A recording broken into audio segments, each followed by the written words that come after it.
안녕하세요. 네, 오랜만에 또 이렇게 앉게 됐습니다. 네, 오늘은 성막 책자 57페이지 네 가지 색깔 거기하고 세 개의 출입문 그 부분까지 지금 생각하고 있는데 시간을 봐서 하도록 하겠습니다. 날씨가 갑자기 추워졌죠. 기온이 한 6, 7도 떨어졌는지 추워가지고. 자, 오늘 이 네 가지 색깔은 이제 어디에 나오는 색깔을 말하는 거예요. 성막에서도 그 휘장에 나오는 그 색깔을 이야기하는데, 그 성막의 휘장이 그 성막에는 문이 세 개가 있죠.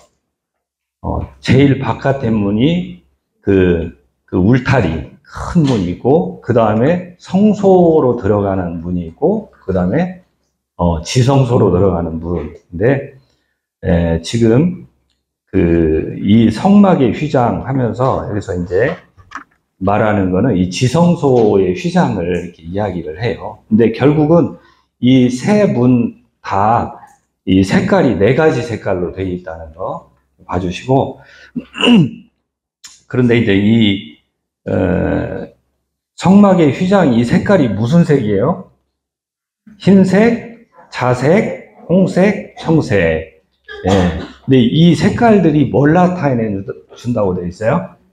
예수님을 나타내 준다. 그래서 이 성막의 모든 재료들, 이 모든 재료는 결국에 예수님을 드러내 주는데, 그 예수님의 놀라운 그 아름다운 면모를 나타내 주고 있다. 그래요. 그래서 그 57페이지 밑에 한 7번째 줄인가 거기 보면, 거기 같이 한번 읽어볼까요? 아버지 하나님은 그 부분 시작. 아버지 하나님은 그분을 완전히 아십니다. 독생자 안에 갖춰진 영광의 부요함을 하나님의 제자들로 알게 하시는 것은 아버지의 기쁨입니다. 그러니까 이 예수님이 어떤 분인지를 하나님이 최고로 잘 아시잖아요. 하나님만 아시죠. 근데 그 예수님의 그 아름다운 그 모습, 그 영광스러운 그 모습을 누가 알기를 바라신다고 되어 있어요? 하나님의 자녀들이 알기를 바라신다. 그리고 하나님이 그 영광의 부요함을 알고 정말 기뻐할 때 하나님이 또 기뻐하신다고 되어 있는 거예요. 이 정말로 인격적인 표현이에요. 너무 놀라워요. 이제 저희가 이렇게 자녀들 보고 막 애들이 이렇게 노는 모습 보고 정말로 신기해하고 놀라워하잖아요. 그런 것처럼. 그러니까 교회 안에서 근래에 이제 주님이 역사하신 일들이 많지만 그 중에서도 이번에 이제 18명이 구원을 받았잖아요. 이런 모습들을 보고 성도들이 사실 놀래야 되는 거거든요. 마음에 흥분도 있고, 정말 기적 같은 일이야. 어떻게 이 시대에 이렇게 18명이나 와가지고 구원을 받고 그러지? 하면서 하나님이 참 놀라우셔. 이렇게 하나님이 어떤 분이신지를 보고 마음속에 정말 기뻐하면서 감사하고 놀래고 할 때 누가 기뻐하신다고요? 하나님이 기뻐하신다는 거예요. 막 그런 일이 일어나는데도 전혀 그냥 과묵해. 미동도 없어. 표정 관리하고 그런 게 아니라 정말로 같이 기뻐하고 그럴 때. 또 뭐 그런 일만 있나요?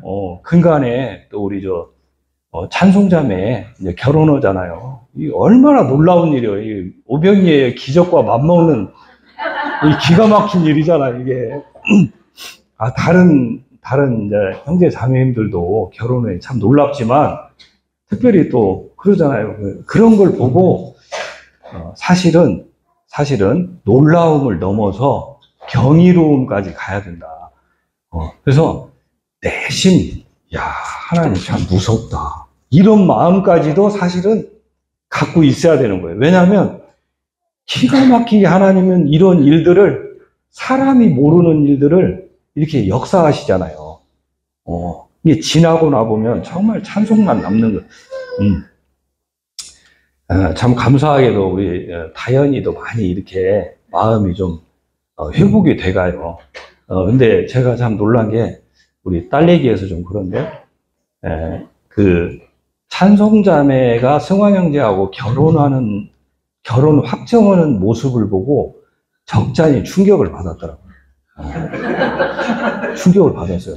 왜 그랬냐면, 우리 다현이는 좀 이상적이에요, 애가. 옛날부터 피아노하고 막 그래가지고, 막 뭔가 막 하늘에다 그리고 막 그런 게 있잖아요. 허공을 떠도는. 그러니까 막 여행도 떠나고 싶고 막 마음이, 그래 놓고 이제 태준 형제하고 딱 결혼을 해가지고 있는데 이게 힘든 거야.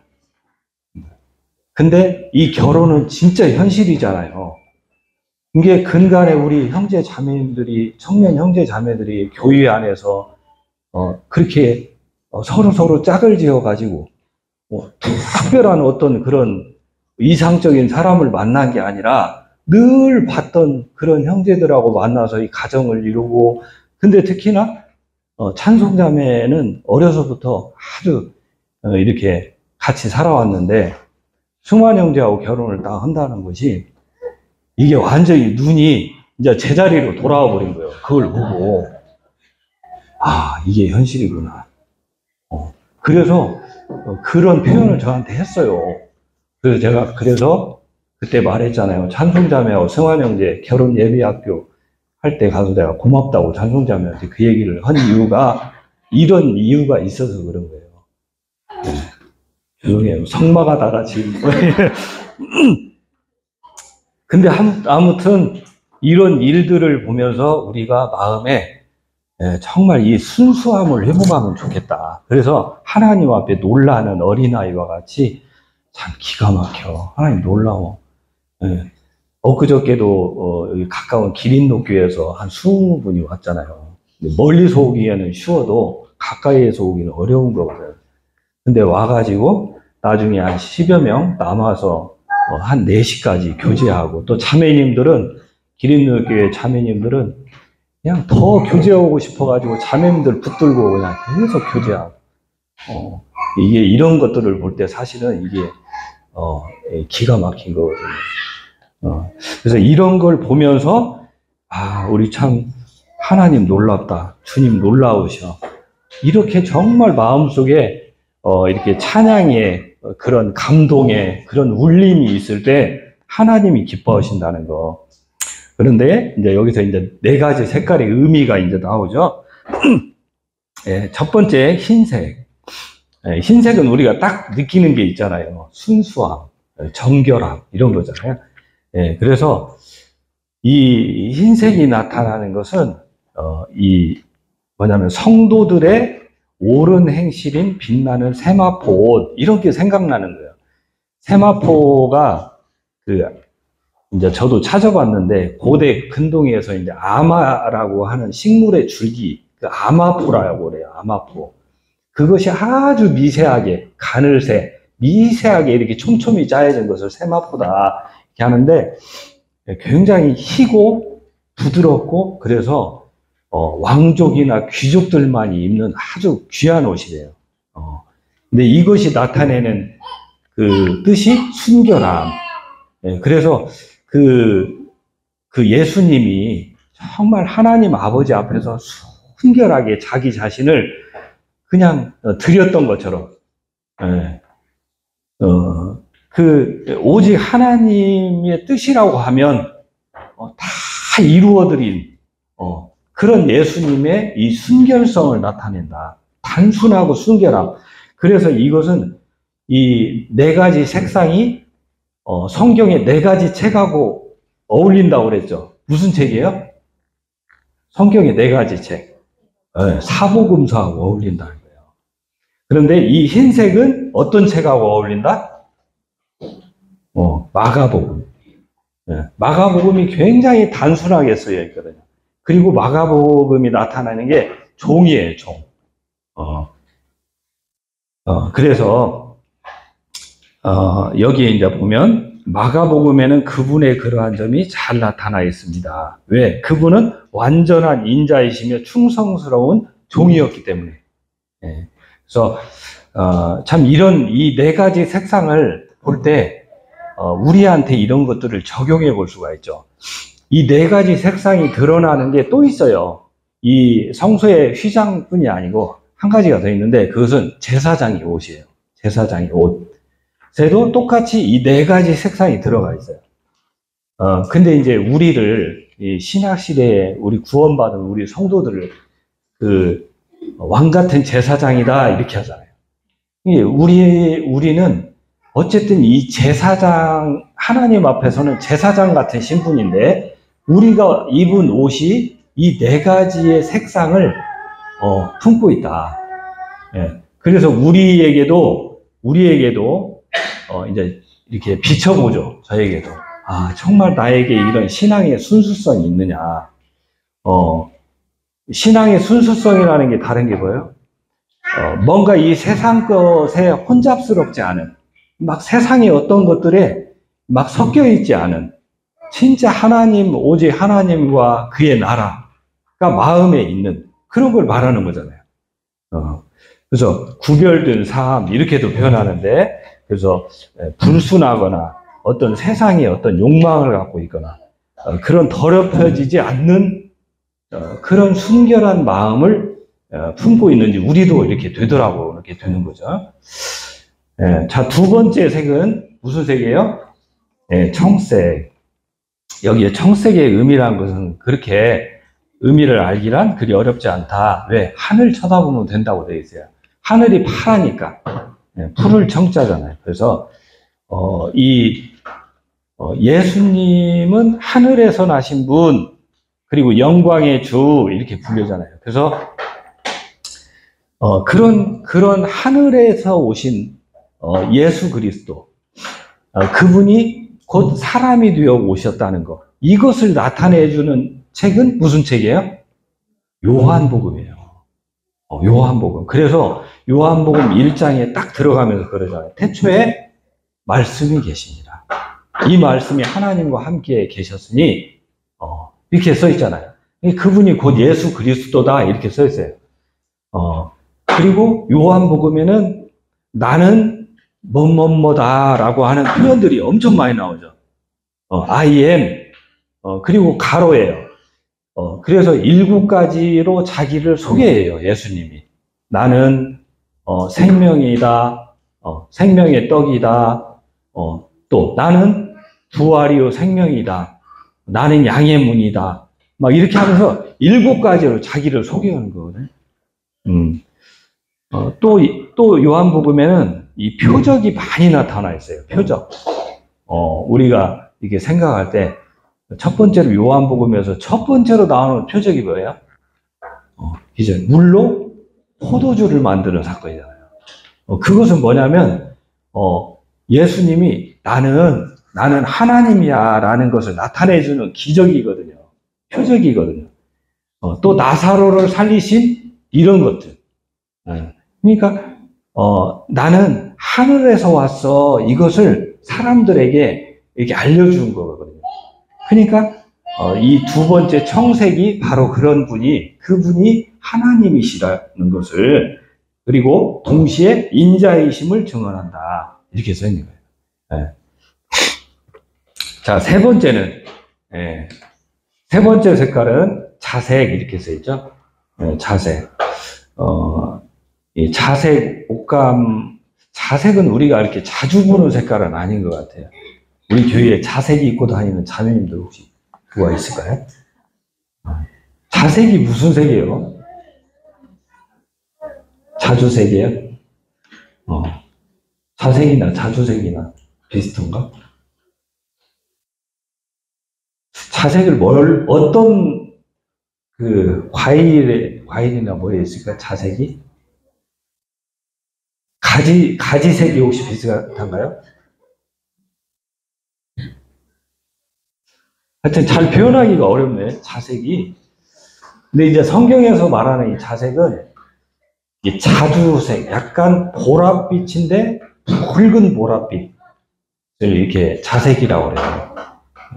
근데 이 자색도 정말 귀한 옷이라고 그래요. 옷감이라고 그래요. 예, 그래서 이 권위를 상징하고 있다. 왕권, 권위. 그래서 이 자색이 나타내는 것은 전 우주적이고 전 세계적인 부요함. 그러니까, 정말 왕은 큰 권위를 가지신 분은 모든 것을 가지셨잖아요. 그러니까, 부요하신 거예요. 모든 걸 가지셨으니까. 이런, 우주적인 부요함을 가지신 분은 이 만주의 주요 만왕이신 바로 예수님을 나타내는 거다. 그래서 그러면 예수님이 언제 이 자주색 옷을 입으셨어요? 예수님이?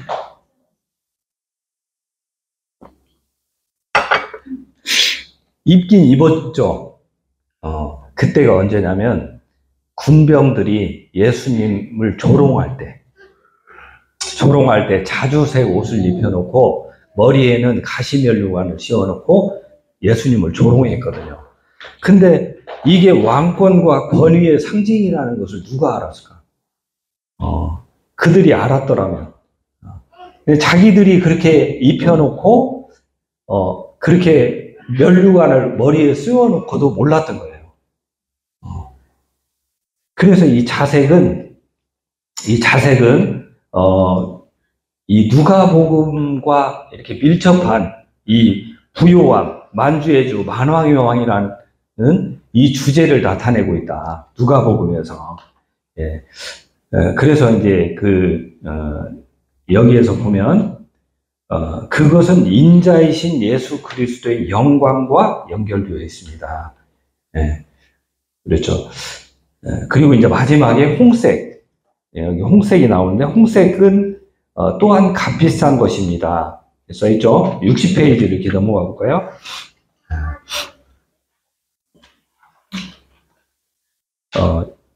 이것은 이스라엘 왕으로서 이와 같이 큰 영광을 차지할 것을 나타내주고 있는데, 이제 마태복음 27, 28장에서 이제 예수님이 홍포를 입고 있는 모습이 이렇게 나온다고 써있죠. 그런데 이제 성경 학자들은 아까 자주색과 이 홍색이 같은 옷이다 이렇게도 표현을 해요.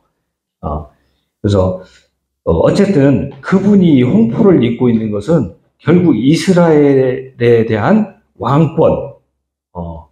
그래서 결국에 마태복음에서 나오는데 이것이 큰 주제다 이렇게 써 있어요.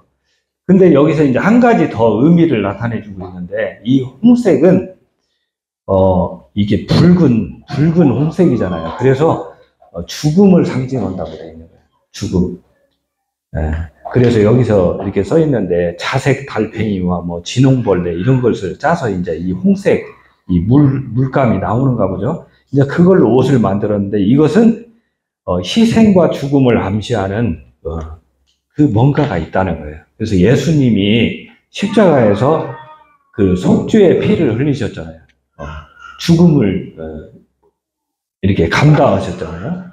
그래서 예수님의 보혈을 나타내주고 있는데, 그래서 이 네 가지 색상이 아까 말한 대로 이제 그 제사장의 옷에도 똑같이 있는데 우리가 정말 이제 우리 스스로를 이렇게 생각해 볼 필요가 있어요. 정말 나에게서 이런 순결함도 있고 정말로 하나님의 자녀로서의 이런 이 자긍심, 이 부요한 마음이 있는가? 실제로 내가 가진 것들은 이 물질적인 것들은 그렇게 많지 않을지라도 정말 우리 마음에는 더없이 부자라고 하는 이런 부요함이 있는지, 또 우리가 또 그런 모습만 있는 게 아니잖아요. 정말 우리 안에는 희생적인 이런 마음들이 실제로 있는가? 이런 거 돌아볼 수 있죠. 그리고 아까 말한 대로 이 자녀로서 하나님의 아들로서 갖는 이 자긍심과 이런 것들이 우리 안에 채워져 있는지 우리 스스로 이런 걸 돌아볼 수가 있죠. 네. 그래서 단지 이 네 가지 색상이 예수님을 의미하지만 또 네 가지 색상으로 제사장 옷을 입었지만 그것이 그것만 의미하는 것은 아니다는 거예요. 이것이 현실에 살고 있는 우리들에게도 이게 적용되어 있는지 이런 걸 돌아볼 수 있겠죠. 자, 그리고 60페이지 세계의 출입문 이 부분까지만 하도록 하겠습니다. 세계의 출입문 아까 봤듯이 아까 말씀드렸듯이 성막에는 문이 총 3개 있는데 첫째는 뜰을 두르고 있는 포장에 있는 이 문. 이 첫째 문은 넓이가 굉장히 넓죠. 넓이가 몇 미터예요? 10미터. 넓이가 20규빗이다 이렇게 되어 있어요. 10m나 되고 높이가 2.5m. 근데 이제 두 번째, 세 번째 성소와 지성소의 문은 몇 미터예요? 폭이 5m. 높이는 더 작아요, 커요? 높이도 5m. 예. 폭도 5m, 높이도 5m. 예. 예, 그래서 이제 61페이지 이렇게 넘어가면, 첫 번째 문에서는, 하나님이 모든 죄인들을 초대하시며, 그래서 누구라도 이 문으로 들어올 수 있도록, 그래서 문이 넓다고 되어 있잖아요. 우리가 처음에 배웠었는데, 그래서 많은 사람들이 그곳으로 들어간다는 거예요. 그들은 제단에서 또 십자가에서 구원을 받습니다. 그리고 우리가 봤듯이 우리가 물두멍에서 보았던 바와 같이 이제 그들은 죄인이 아니라 뭐라고 돼 있어요? 제사장의 신분이 됐다는 거예요. 그래서 제사장은 언제라도 이제 하나님 앞에 나아갈 수 있는 그런 신분이 된 거잖아요. 그런데 이제 여기 61페이지 중반에 보면 여기가 굉장히 중요한 부분이에요. 오늘날 거기를 같이 한번 읽도록 하겠습니다. 시작. 오늘날 신약 시대에 와서는 그들이 더욱 깊이 하늘의 성소에까지 들어갈 수 있도록 허락되었습니다. 그러나 불행하게도 얼마나 많은 성도들이 제단에 머무르고 마는지요. 그들은 그 휘장이 너무 협소하고 높고 그리고 너무 거룩하다고 생각하는 것일까요? 들어가려 하지 않고 머뭇거리며 방황하고 있는 이유는 무엇입니까?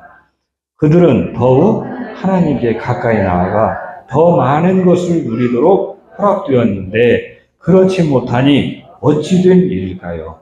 슬픈 일입니다. 그들은 한 걸음 한 걸음 황금의 집 안으로 들어가도록 허락되어 있습니다. 네. 사실 이 부분이 굉장히 중요해요. 이게 지금 이 성막을 배우는 이유다라고도 볼 수 있어요. 하나님이 우리에게 이 베푸신 이 구원의 이 과정, 이 전반적인 과정은 우리가 정말로 예전에는 구약 시대에는 그러잖아요. 우리가 많이 들었듯이 구약 시대에는 하나님께서 이스라엘 백성과 맺은 언약, 그 십계명, 그리고 이렇게 봤듯이 성막과 성전 제도, 그러니까 제사제도, 또 제사장, 그리고 율법, 이런 것을 통해서 하나님과의 관계를 이렇게 맺고, 그리고 거기서 죄사함을 받고 하나님께 나아가는, 그것도 제사장을 통해서만 나아가는 그 길을 하나님이 그 구약 시대에 그렇게 열어놓으셨잖아요. 근데 이제 신약이 들어와서는 이제 그런 게 아니잖아요. 예수님이 십자가에서 그 모든 이 구약의 이런 것을 완성을 하신 거잖아요. 십자가에서. 그래서 이제는 이 구약의 이런 제도, 제사제도 이런 거 지켜서 하나님 앞에 나아가는 게 아니고 이제는 예수님이 성소의 휘장을, 그 성소의 휘장이 자기라고 하셨는데 자기 몸을 찢어서 언제든지 우리가 지성소까지 들어갈 수 있는 이 길을 열어놓으신 거잖아요. 그러니까 번제단 지나서 물두멍 지나서 성소 지나서 지성소까지 들어가는 구약시대 제사장이 그것도 대제사장만 1년에 한 번 들어갈 수 있는 이 지성소에 들어갈 수 있는 권한이 우리에게 주어져 있다는 거. 이거 특권이잖아요. 근데 이제 이 형제님이 여기에다가 이렇게 쓰신 거예요. 이게 너무 답답하다는 거예요. 왜 성도들이 이렇게 예수님이 이렇게 새롭고 산 길을 열어서 하나님 앞에 직접 나갈 수 있는 이 길을 열어놓으셨는데도 불구하고 여전히 그 물두멍 옆에서 머뭇거리고 있고 그 뜰 안에서만 서성거리고 있냐는 거예요. 그래서 번제단 옆에서만 기웃기웃하고 있냐는 거예요. 더 하나님 앞에 나아가지 못하고. 그래서 생각을 해보세요. 하나님 앞에 나아가는 게 뭘까요? 그렇다고 하면 여기에서 더 하나님 앞에 나아가는 게 뭘까? 2층 예배당에 저 뒷자리에 앉다가 제일 앞자리에 오는 걸까? 그것도 일면 의미가 있죠. 저 끝에 변두리에만 앉아있던 성도가 어느 날 내가 이렇게 있으면 안 될 것 같아. 그래서 앞자리로 와. 굉장한 변화죠. 변화예요. 그러니까 그것도 큰 의미가 담겨 있죠. 그리고 맨날 찬양 부르는데 그냥 입으로만 쭝얼쭝얼 하던 성도가 엊그저께 유희가 이제 설교 때 그랬잖아. 귀가 막 머리에 닿는다고 그렇게. 그렇게 정말 막 손을 들어서 찬양을 한다? 그냥 두는 게 아니잖아요. 그게 막 자기가 맘먹는다고 한두 번은 되지만 그게 안 되잖아요. 뭔가 하나님 앞에 큰 결심을 하고 내가 이렇게 살면 안 되지. 이렇게 뛰쳐나가는 거잖아요. 도전하는 거잖아요. 그래서 실제로 뒤에 처져 있던 성도가 앞으로 나오는 거. 맨날 그냥 우리 자매회 때 이렇게 설거지하고 봉사하고 자매회 나오는 걸 맨날 주저주저 하고 맨날 그냥 나갈까 말까 기로에 서 있다가 안 돼. 이제 이렇게 살면 안 돼. 딱 맘먹고 알람 딱 맞춰놓고 그날 아침에 찬송으로 마음을 가다듬고 나서 자매회 시간 되기 20분 전에 딱 와서 청소 같이 하고 얼마나 놀라운 변화예요. 이런 것들이. 그래서 이런 외적인 변화도 결국은 내적인 변화가 있기 때문에 따라오는 거잖아요. 이것도 큰 의미잖아요. 이런 걸 다 포함하죠. 더 나아가서는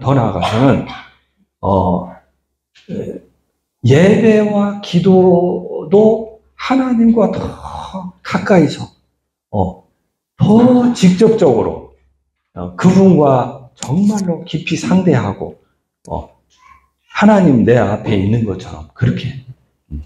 그래서 또 이걸 삶으로 적용해서 우리 삶의 전반에 있어서 우리가 배웠던 성령님의 임재를 언제고 느끼고 내 안에 성령님이 계시다는 것을 언제도 의식하면서 이렇게 살 때 그분과 교제하고 그분의 주권 인정하고 그분이 인도하시는 거 아닌가 민감하게 바라보고 이렇게 따라가는 이런 것을 다 포함하는 게 바로 하나님 앞에 나아가는 거잖아요.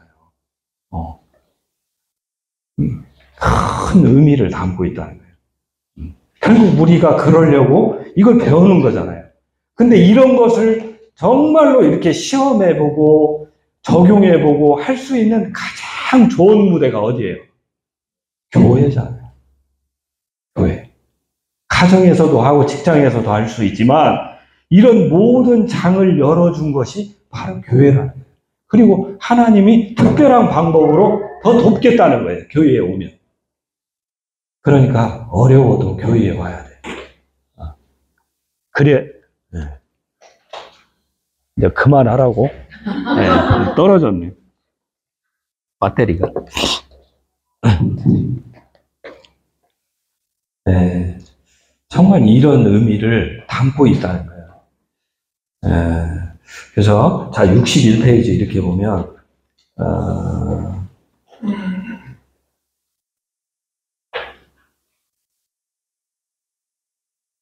그 밑에서 하나, 둘, 셋, 네 번째 줄. 지금도, 예, 그 부분도 같이 한번 읽어볼까요? 시작. 지금도 모든 그리스도인들은 제사장으로서 하나님 존전에 들어가 찬양과 감사의 예배를 드리는 특권이 주어져 있습니다. 전에는 제사장들에게도 금지되었던 셋째 휘장을 통하여 지성소에 들어가서 직접 하나님 보좌에 이를 수 있게 되었습니다.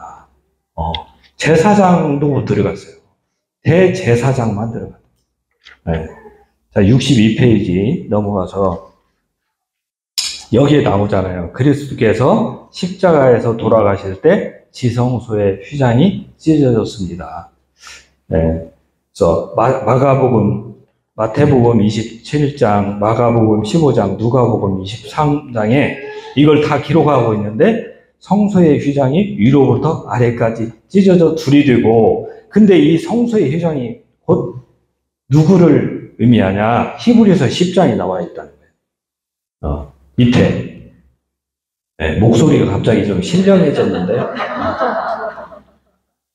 네. 그러므로 형제들아 우리가 예수의 피를 힘입어 성소에 들어갈 담력을 얻었나니, 담력을 얻었다고 되어 있잖아요. 그 길은 옛날에는 무서워서 엄두도 못 내고 어떤 면에서 쳐다보지도 못했을 거예요. 왜냐하면 일반인이 들어가면 죽으니까. 제사장도 못 들어갔어요. 제사장도 죽으니까. 대제사장만 들어갈 수 있었던 그 길에 들어갈 담력을 예수 그리스도를 통해 얻었기 때문에, 예. 그리고 그 길은 우리를 위하여 휘장 가운데로 열어놓으신 새롭고 산 길이요. 휘장은 곧 누구의 육체다? 예수 그리스도의 육체다. 이렇게 써 있는 거예요. 예. 자, 밑에 이 시편 시를 한번 읽고 마치도록 하겠습니다. 시작. 휘장이 찢기고 하늘이 열렸도다. 생명과 영광이 우리의 것이 되었고 우리가 받을 저주를 주께서 받으셨으니 하나님의 어린아이여 당신의 사랑이 크니이다. 정말 그런 믿음으로 우리가 살다 보면 별의별 어려움들이 있지만 그럴 때 꼭 이걸 잊지 말고 그래도 다시 교회 앞으로 오고 하나님 앞으로 오고 또 할 수 있으면 마음을 다 모아가지고 힘들어도 한 걸음이라도 더 앞으로 나가고. 참 저도 이제 나중에 언제 이런 간증할 기회가 있을지 모르겠지만 정말 어려운 시기를 근 한 4년 동안에 정말 많이 겪었는데, 그래도 이런 마음, 이런 말씀들이, 이런 마음들이, 그러니까 구원받고 나서 유인과 현재님하고 소그룹 할 때 배웠던 그 단순한 말씀들 있잖아요. 단순한 말씀들. 그래도 교회에서 와야 돼. 그래도 교회에 있어야 돼. 힘들어도 교회에 붙어 있으면 살아. 그리고 하나님은 좋으신 분이야. 언제고 이런 단순한 말씀들이 우리 마음을 지배하고 있어야 돼요. 그러면 그 어려운 시기에 그 말씀 떠올라요. 그리고 힘을 얻어요. 그래서 이런 말씀들이 오늘 우리가 배우는 이 성막의 이 모형이 그림이지만 이것이 굉장히 인상적으로 우리 가슴 속에, 우리 머릿속에 박혀야 되는 이유가 바로 그런 거예요. 그래서, 우리 형제 자매님들 정말로, 우리가 이렇게 배우는데 이 배움이 정말 실제로 그것도 가장 힘들고 어렵고, 그럴 때 더 하나님 앞에 나아가는 동력이 됐으면 좋겠어요. 이상으로 마치고 우리 교제하도록 하겠습니다. 어쨌든 참 그 외부에서 이렇게 방문하실 때마다 느끼는 건데 이번에도 참 많은 걸 느꼈어요. 어쨌든 우리는 진짜 우리를 잘 모르는 것 같아요. 우리는 너무나 이런 것들이 그냥 늘 하던 거고 자연스럽고 평범한 일상같이 그래서 우리 흔히 쓰는 표현들로 우리 교회의 문화다, 이게. 근데 외부에서 봤을 때는 어떻게 그럴 수 있냐. 엊그저께도 그런 질문을 많이 받았거든요. 그래서 이제 저도 이제 오랫동안 우리 교회에서 이렇게 장로 형제님들과 같이 우리 교회에서 계속 함께 했지만 진짜 근래에 와서는 더 이런 걸 신기하다는 걸 많이 느껴요. 우리 교회가 우리가 봐도 참 어떻게 이렇게 되나? 그러니까 외부에서 봤을 때는 이상한 거죠. 그렇습니다. 오늘도 우리가 화요자매에 이렇게 나와서 이렇게 책을 놓고 펴놓고 말씀을 교제하고 또 자매님들 이렇게 쉐어링하고 쉐어링하는 모습 듣고 이런 것이 정말 놀라운 일이라는 것을 우리가 분명히 더 알았으면 좋겠어요. 오늘도 4가지 색깔, 색깔론이 아니고 우리는 진짜 이 예수님 때문에 사는 거잖아요. 예수님 때문에 살고 예수님이 목표고 예수님 닮아가는 거고. 그래서 아까 마지막에 우리가 성소에 들어갈 담력을 얻었는데 그 담력을 다른 데서 얻은 게 아니고 여기 이렇게 써 있어요. 예수의 피를 힘입어 이렇게 써 있어요. 우리 자신은 그런 힘이 없는데 예수님 피 때문에 그 예수님이 찢기신 그 보혈 때문에 그 보혈로 나를 적셔줬으니까 나를 완전히 보혈로 감싸줬기 때문에 나는 예전에 그런 사람이 아니고 하나님 앞에 더 나아갈 수 있는 그 담력을 줬다는 거예요. 담력. 그 사도 바울이 그런 고백을 하잖아요. 이후로는 누구든지 나를 괴롭게 하지 말라. 내 안에 뭐가 있다고요? 예수님의 흔적이 있다는 흔적. 정말 우리가 이 말씀을 더 묵상해서 우리가 그냥 이렇게 안 보이지만 우리 안에 예수님 피가 묻혀져 있다는 사실을 정말 깨닫고 하나님이 바라시는 그 지점으로 이렇게 달려갔으면 좋겠어요. 또 우리 교회가 또 같이 하니까 이상으로 마치고 기도를 이따 식사 때 하도록 하겠습니다. 감사합니다.